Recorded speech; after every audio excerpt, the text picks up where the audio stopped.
France has taken the extraordinary step of recalling its ambassadors from Australia and the United States as the row over their nuclear submarine deal intensifies.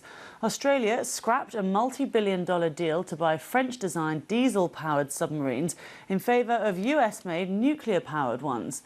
Paris described the pact as a stab in the back, and the French President Emmanuel Macron decided to recall the ambassadors for consultations. Courtney Bembridge reports.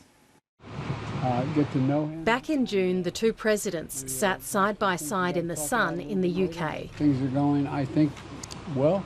But that warmth has disappeared, and in an unprecedented move, France has recalled its ambassadors to the US and Australia. This is why. It's about connecting America's existing allies and partners in new ways. A deal struck earlier in the week between the US, UK and Australia for a fleet of nuclear-powered submarines. It replaces a multi-billion-dollar deal Australia had signed with France in 2016, and France was only told about it hours before the public announcement, which has infuriated President Macron. First came this warning from the Foreign Minister. Je suis aujourd'hui en colère, avec beaucoup d'amertume. I'm angry with a lot of bitterness about this cancellation. It's not over. Then the next move. The French embassy in the US tweeted that the decision to recall the ambassadors came from the president directly and reflects the exceptional seriousness of the announcements made on September the 15th, which it says constitutes unacceptable behaviour from allies and partners.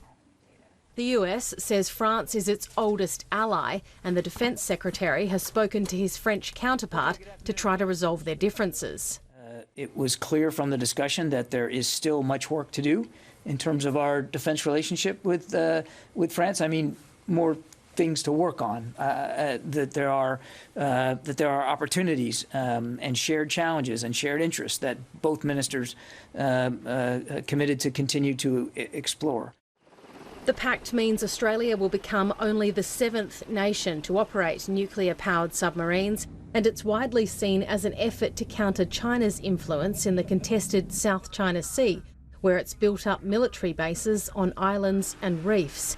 For its part, China has accused the US, UK and Australia of having a Cold War mentality.